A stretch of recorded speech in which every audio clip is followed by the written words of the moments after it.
ایک دن کسی اسکول میں استاد نے طلباء سے کہا کہ کل ہر طالب علم اپنے ساتھ ایک ایک غبارہ لے کر آئے۔ کل ہم ایک تجربہ کریں گے۔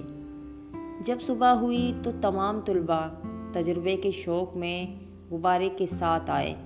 استاد نے کہا کہ اب سب اپنا اپنا غبارہ ہوا سے بھر دیں اور اس پر اپنا نام لکھ کر سامنے ہال میں پھینک کر آئے۔ طلباء نے استاد کے کہنے کے مطابق ویسا ہی کیا۔ استاد نے پھر کہا کہ اب جاؤ اور جا کر اپنا اپنا غبارہ واپس اٹھا کر لے آؤ۔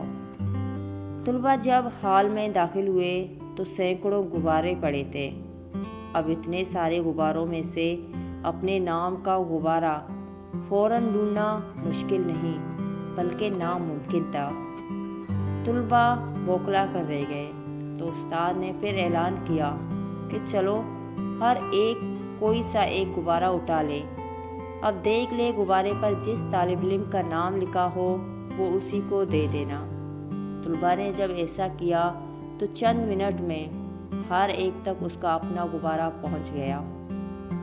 استاد نے کہا کہ اس تجربے سے ثابت ہوا کہ اگر ہم صرف اپنی ذات تک محدود رہیں گے تو کچھ نہیں رہیں گے، اور اگر ہم ایک دوسرے کی ضروریات کا خیال رکھتے ہوئے ایک دوسرے کی مدد کریں گے تو خود کو بھی جتوا دیں گے اور دوسروں کو بھی۔